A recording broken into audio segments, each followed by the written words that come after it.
بڑی ہر دل عزیز شخصیت حضرت مولانا امیر حمزہ دامت برکاتہ اللہ عالیہ کے ساتھ کافی عرصے سے تعلق ہے۔ گزشتہ سال بھی اس فن کتابت کورس کے اندر ایک خاصی دلچسپی رہی اور راجن پور سے بھی ہمارے کچھ بچے اس پروگرام میں اور اس کورس میں حاضر ہوئے تھے۔ پتہ نہیں اس سال کوئی آیا ہے یا نہیں۔ ابھی آج میں ایک اپنے ذاتی کام کے سلسلے میں علی پور شہر میں آیا ہوا تھا کہ حضرت کا حکم نامہ پہنچا، تو میں نے اپنی خوش قسمتی سمجھی کہ ان کی حکم کی تعمیل کے ساتھ ساتھ آپ حضرات کی زیارت بھی ہو جائے گی، اور پھر میری خوش نصیبی کہ استاد العلماء حضرت اقدس حضرت مولانا کلیم احمد لدھیانوی دامت برکاتہ العالیہ کا بند و نصائح کا کچھ حصہ زیر سماعت رہا۔ اللہ پاک ہم سب کو عمل کی توفیق نصیب فرمائے۔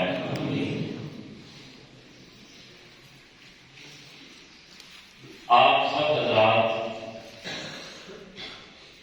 ایک دین کے خاص شعبے سے وابستہ ہیں،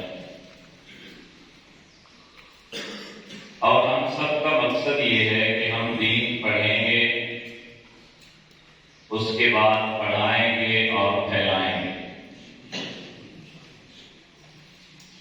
اب اس پھیلانے کا طریقہ کار کیا ہونا چاہیے؟ عمومی طور پر جو ہمارا رجحان ہے کہ جی یہاں عظمت صحابہ ہم نے بیان کرنی ہے، تو کافر کافر کا نعرہ جب تک نہیں لگے گا عظمت صحابہ بیان نہیں ہوگی۔ یہ ہمارا ایک رجحان ہے۔ جب تک ہم غیر مقلدین کو گمراہ، بریلویوں کو بدعتی اور مشرک نہیں کہیں گے، اس وقت تک ہماری تقریر بنے گی نہیں۔ لیکن اب یہ دور نہیں رہا۔ اس انداز کو اختیار کرنے میں ہماری تبلیغ میں بھی رکاوٹ پڑے گی۔ ہم جس مقصد کے لیے وہ کام کرنا چاہ رہے تھے وہ کام بھی ہمارا بند ہو جائے گا۔ اس لیے ہم نے پھونک پھونک کر قدم رکھنا ہے، کچی پکی باتوں کو ملا کر بیان نہیں کرنا، خالصتاً ٹھوس پکی باتوں کو کرنا ہے۔ جس طرح حضرت لدھیانوی دامت برکاتہ العالیہ فرما رہے تھے کہ ہمارا استدلال مضبوط ہونا چاہیے، فقط خطبہ کی کتابیں نہیں ہونا چاہیے۔ میں اس کی ایک مثال بلکہ اپنی آپ بیتی آپ کو عرض کرنا چاہتا ہوں۔ ہمارے ضلع راجن پور میں ایک قصبہ ہے پرباری،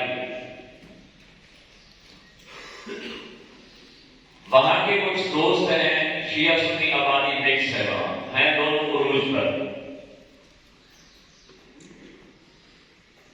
ایک خطبات کی کتاب ہے، ہماری ایک بہت بڑی شخصیت ہے ان کی، ان کے اندر انہوں نے لکھا، بلکہ وہ ایک تقریر تھی اس کو نقل کر دیا گیا کہ سیدنا صدیق اکبر رضی اللہ تعالی عنہ کا جناب اپنا سیدنا فاطمہ رضی اللہ تعالی عنہ کا جنازہ سیدنا صدیق اکبر رضی اللہ